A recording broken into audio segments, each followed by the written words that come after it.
कालवा सल्लागार समितीची बैठक बोलवण्यात आलेली आहे। ह्या दोन्ही जिल्ह्यातील धरणांच्या पाणी वाटपा संदर्भात या वर्षाचं नियोजन करायचं आहे आणि म्हणून त्या भागातील जे आमदार मोद आहेत, खासदार मोद आहेत, त्यांच्याशी विचार विनिमय करून आपण दरवर्षी निर्णय करतो, म्हणून आजची बैठक बोलवण्यात आलेली आहे। आलमट्टीची उंची वाढवण्यासंदर्भात आहे ते विरोध केला जातो। राज्य सरकार लेखी विरोध नोंदवणार होतं, तो नोंदवला गेलाय का? नाही, राज्य सरकारने आपली भूमिका लिखित स्वरूपात मांडलेलीच आहे। सर्वोच्च न्यायालयामध्ये आता आपण आपलं म्हणणं मांडलेलं आहे। आणखीन त्याला आता जी स्थगिती दिलेली मधल्या काळामध्ये आंध्र आणि तेलंगणाच्या विनंतीवरून, तर सरकारची कमिटमेंटच आहे की आलमट्टीची उंची वाढू द्यायची नाही, त्याला शेवटपर्यंत विरोध करायचा। कारण सांगली आणि कोल्हापूरच्या दृष्टीने हा अतिशय महत्त्वाचा प्रश्न आहे आणि म्हणून आणखीन आवश्यक जी काही कायदेशीर आपल्याला कारवाई करायची आहे ती सरकार त्या दृष्टीने आता करणार आहे। मुख्यमंत्री देवेंद्र फडणवीस यांनी एकनाथ शिंदे मुख्यमंत्री असताना ज्या आरोग्य विभागातल्या ज्या काही कामांची मंजुरी दिली त्याला स्थगिती जवळपास 3200 कोटी रुपयांची ही काम आहे, त्याला स्थगिती दिलेली आहे। एक हा धोका म्हणायचा शिंदे सरकार शिंदे नाही, असं आहे की तो एक नित्याचा भाग असतो कोणत्याही प्रशासनामध्ये। आता त्या कामांना स्थगिती का दिली, पाठीमागची काय कारण आहेत त्याची आम्हाला कल्पना नाही, परंतु मला वाटतं राज्याच्या धोरणासंदर्भात निर्णय घ्यायचे अधिकार हे सर्वस्वी मुख्यमंत्र्यांना असतात। राज्य सरकारनं 100 दिवसाचा कार्यक्रम नियोजित केला आहे, मात्र या कार्यक्रमाच्या मूल्यमापनासाठी शरद पवार गटानं शॅडो कॅबिनेटची स्थापना केली आहे, शॅडो कॅबिनेट निर्मिती केली आहे आणि नव्या उमेदीनं कामाला लागा अशा पद्धतीने सूचना देखील पवार साहेबांनी त्या सगळ्या बैठकीत। आता मला वाटतं शॅडो कॅबिनेटचे हे जे आता सध्या नाटक सुरू आहे त्यांनी कायमस्वरूपी ते शॅडोच राहायचं ठरवलेलं दिसतंय।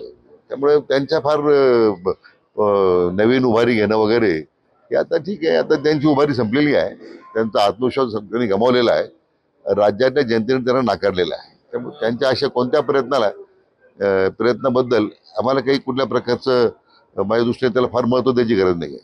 सरकार हे मंत्री कोकाटे यांना वाचवत आहे अशा पद्धतीची टीका संजय राऊतांनी केली, काय नेमकं याच्यात? मला वाटतं 30 वर्षापूर्वी एक प्रकरण होतं त्यांच्या बंधूबद्दलचं, त्याच्यात एक कोर्टाने काही निष्कर्ष लावलेले आहेत, त्याला आता जिल्हा न्यायालयामध्ये स्थगिती मिळालेली आहे। आता कायदेशीर प्रक्रिया सुरू असते। आता तो अंतिमतः जो कायदेशीर जो कोर्टाचा निकाल होईल त्याच्या अगोदरच आता राजीनामे दिले पाहिजे वगैरे, का आता विरोधकाकडे आणि कुठलं काम तर शिल्लक नाहीये दुर्दैवानं। दुर्दैवानं राज्याच्या जनतेनं त्यांना विरोधी पक्ष नेतेचं पद इतकं सुद्धा आमदार निवडून दिलेलं नाही आहे। त्याच्या आता स्वतःच्या अस्तित्वाची धडपड सुरू आहे विरोधी पक्षाची, असे बेदरवाढ करत राहतात। शक्तीपीठ महामार्गाला खरं तर मोठा वाढता विरोध आहे, शक्तीपीठ महामार्गाला वाढता मोठा विरोध आहे। असं असताना देखील सरकार शक्तीपीठ महामार्ग करत आहे, अनेक शेतकरी आहेत ते भूमिहीन होणार आहेत, किंबहुना त्यांना रक्कम जी आहे ती कमी मिळणार आहे, कसं पाहता याकडे? शक्तीपीठ झालं पाहिजे ही बहुतांश लोकांची मागणी आहे। एखाद्या जिल्ह्यामध्ये एखाद्या तालुक्यामध्ये त्या संदर्भात विरोध असू शकतो, परंतु सरकारला प्रश्न प्रतिष्ठेचा करायचा नाही आहे।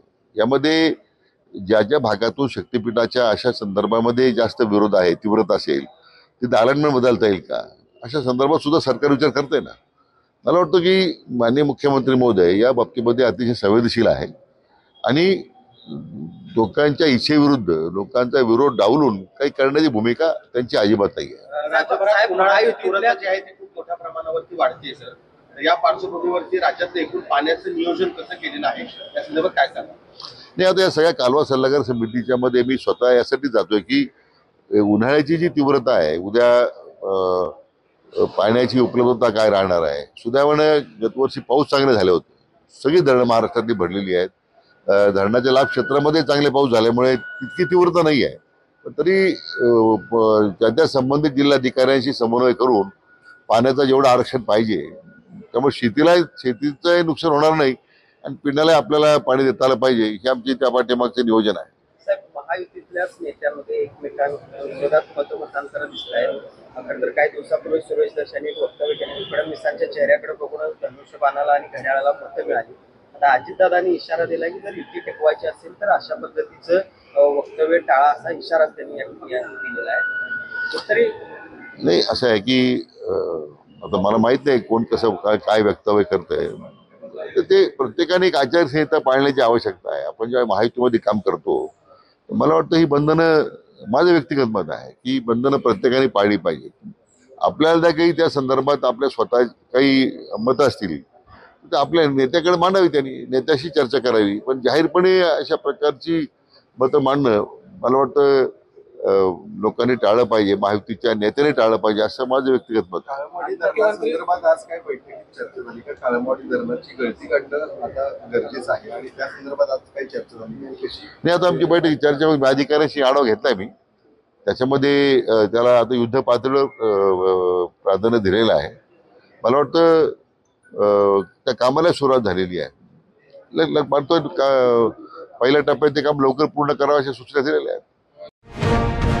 अशाच ताज्या अपडेटसाठी महासत्ता न्यूजला सबस्क्राईब करा.